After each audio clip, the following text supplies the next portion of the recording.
आज हम लोग motion in an inclined plane पढ़ेंगे जब बॉडी रोल करते हुए आ रही है। तो जैसे ये एक हमारा इंक्लाइंड प्लेन हो गया, मान लिया ये थीटा एंगल पर है। अब सपोज कोई एक बॉडी है, ये एक सिलेंडर भी हो सकता है, डिस्क भी, sphere, hollow sphere, solid cylinder, hollow cylinder, ring भी हो सकती है।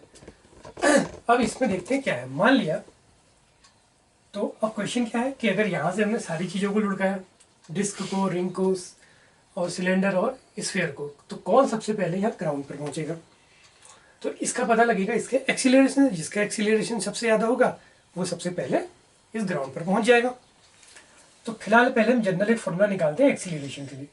तो मान लिया इसका मास है m, तो ये वेट mg हो गया, ये एंगल थीटा हो जाएगा, तो ये आ गया mg cos थीटा, और ये इसकी रिएक्शन हो गई r। अब ये लगेगा इस पर फ्रिक्शन फोर्स। देखो फ्रिक्शन फोर्स बिल्कुल सरफेस से जो टेंजेंशियल लगता है, उसको आप कहीं बीच से या इधर से नहीं लगाएंगे, तो कैसा लगता है, बिल्कुल सरफेस के पैरेलल लगता है, टेंजेंशियल।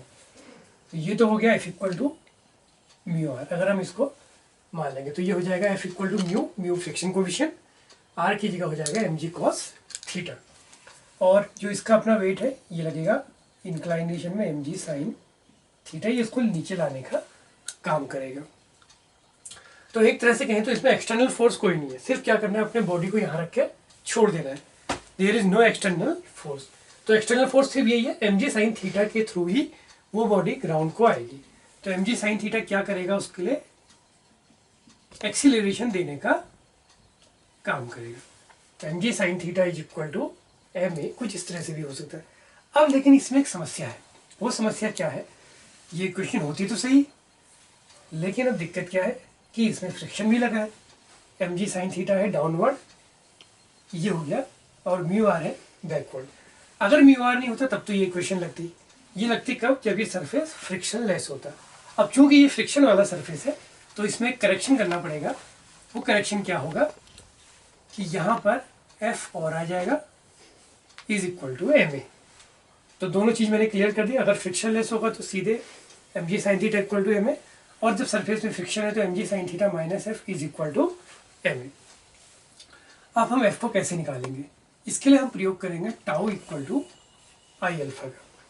अब टाउ कैसे निकलेगा, देखिए ये F है और ये रोटेशनल एक्सिस होगी, बॉडी कुछ इस प्रकार से रोटेट करते हुए चलेगी, तो F इंटू आर हो जाएगा। और इसकी रेडियस को हम लोग अगर क्या मान लें, स्मॉल आर मान लें, तो ये F इंटू स्मॉल आर हो जाएगा। आई आपका मोमेंट ऑफ इनर्शिया, उसको निकालना हो निकालिए, नहीं तो आप सिंपल आई भी छोड़ सकते हैं, वो तो बॉडी के हिसाब से पता चलेगा। अल्फा इज इक्वल टू हो जाएगा ए अपॉन आर। तो जो ये F की वैल्यू आ गई वो क्या आ गई, आई ए अपॉन आर स्क्वायर। हाँ, इसमें एक करेक्शन अगर हम लोग चाहें तो कर सकते हैं, फॉर्मूला सिंप्लीफाई क्योंकि करना होता है, हमें कोशिश होती है। आप आई की जगह पर लिख सकते हैं M K square, radius of gyration, upon हमने स्मॉल आर लिया है तो स्मॉल आर स्क्वायर। अब इन सबको हम लोग कहाँ रख देंगे, यहाँ पर F की जगह पुट कर देंगे। तो ये आ गया mg sine theta M K square upon R square into A is equal to M. M तीनों में कैंसिल कर दें अगर, तो ये आ गया g sine theta is equal to A 1 plus K square upon R square. तो a इज इक्वल टू आ गया g sine theta upon 1 plus K square upon R square. बाकी रोटेशन किस एक्सिस के अलॉन्ग वो मैंने आपको जो अलग अलग टॉपिक पढ़ाए थे सब में हमने सीख लिया था। अब सपोज करते हैं कि सबसे पहले रिंग आती है, तो रिंग किसके क्रॉस करेगी, उसके सेंटर से जाने वाली परपेंडिकुलर एक्सिस के अलॉन्ग। तो वहाँ पर उसका जो मोमेंट ऑफ इनर्शिया होता है वो होता है एम आर स्क्वायर। तो हम क्या करेंगे, एम आर स्क्वायर को किसके इक्वल कर देंगे, एम के स्क्वायर के। अब चूंकि यहाँ पर हमने रेडियस स्मॉल आर लिया है, इसको स्मॉल ले लेते हैं, तो M R square is equal to M K square. तो उस केस में K square equal to R square. तो रिंग के लिए यही फॉर्मूला क्या बन जाएगा, A is equal to G sine theta upon K की जगह आर रख दिया तो 1 + 1 2 जी बाई 2 साइन थीटा, या 0.5 जी साइन थीटा। ये केस तो था रिंग का। अब एक सेकंड केस लेते हैं, वो वाला लेते हैं हम लोग डिस्क के लिए।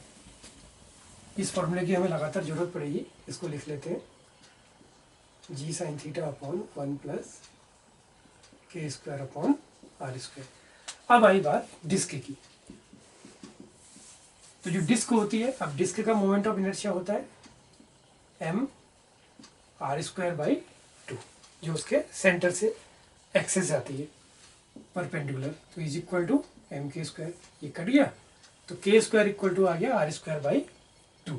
तो इस केस में इसका जो एक्सेलरेशन हो जाएगा वो हो जाएगा A is equal to G sine theta upon, इसको अब सॉल्व करना पड़ेगा हमें, यह आ जाएगा G sine theta upon 1 plus R square by 2 R square. तो ये 2 ऊपर गया, 2 प्लस 1 2/3, तो इसका एक्सेलरेशन आ गया 2/3 जी साइन थीटा। इसको और सिंप्लीफाई कर लें तो 0.67 जी साइन थीटा। तो यानी कि अभी कौन जीत रहा है? अभी रिंग हार गई है और हमारे डिस्क जो है वो जीत चुकी है। अब इसी में नेक्स्ट टॉपिक लेते हैं, रिंग होगी, डिस्क होगी, और एज्यूम कर लेते हैं सपोज हॉलो स्फीयर ले लेते हैं, सॉलिड सिलेंडर ले लेते हैं। अगर सॉलिड सिलेंडर, तो सॉलिड सिलेंडर का भी मोमेंट ऑफ इनर्शिया उसकी ज्योमेट्रिकल एक्सिस होती है। सॉलिड सिलेंडर किससे मिलकर बना होता है? छोटे छोटे डिस्क से। तो जो डिस्क का मोमेंट ऑफ इनर्शिया होगा और वही किसका हो जाता है? सॉलिड सिलेंडर का, उसके ज्योमेट्रिकल एक्सिस के। तो वो भी same M R square by 2 ही आता है। तो सॉलिड सिलेंडर के लिए भी सेम वही चीज़ रिपीट होती है, उसके लिए भी फॉर्मूला यही आ जाता है क्या? A is equal to 0.67 G sine theta. तो यानी कि सिलेंडर और डिस्क तो जीत चुके हैं। अब अगला टॉपिक देखते हैं, हॉलो स्फीयर। हॉलो स्फीयर का जो मोमेंट ऑफ इनर्शिया होता है उसके डायमीटर के अलावा, क्योंकि उसमें डायमीटर के अलावा रोटेट करेगा, वो होता है 2/3 एम आर स्क्वायर। अब इसको इक्वल कर देंगे एम के स्क्वायर के, तो ये बन गया K square equal to 2/3 R square. तो इसका एक्सीलरेशन आ गया G sine theta upon 1 plus 2/3 R square, और आर स्क्वायर ये कैंसिल, तो ये आ जाएगा 3/5। तो A equal to 3/5 G sine theta. इसको सॉल्व करें तो ये आ गया 0.6 जी साइन थीटा। तो इसने रिंग को तो हरा दिया, लेकिन डिस्क से ये नहीं जीत पाया। तो डिस्क अभी तक, डिस्क और सॉलिड सिलेंडर पहले पहुंच रहे हैं। नेक्स्ट टॉपिक हो जाएगा सॉलिड स्फीयर। सॉलिड स्फीयर का जो मोमेंट ऑफ इनर्शिया होता है वो होता है 2/5 एम आर स्क्वायर। इसको भी इक्वल कर देंगे एम के स्क्वायर के, तो K square equal to 2/5 R square. अब अगर हम इसका एक्सीलरेशन निकालें तो ये हो जाएगा G sine theta upon 1 plus 2/5 R square upon R square cancel, तो ये आ जाएगा 5/7। तो A equal to 5/7 G sine theta. अब इसको सॉल्व करें तो 7 7 या 49, तो ये सबसे ऊपर आ गया। यानी कि जब एक ही जगह से सारी चीज़ें समान वेट की, समान त्रिज्या की लुढ़काई जाएंगी तो कौन जीतेगा? Solid sphere. तो बच्चों लगभग ये चैप्टर हमारा समाप्त हो चुका है। और भी इसमें अगर कोई टॉपिक होगा तो आप पूछ सकते हैं, अन्यथा फिर हम नेक्स्ट टॉपिक देखेंगे। Thank you.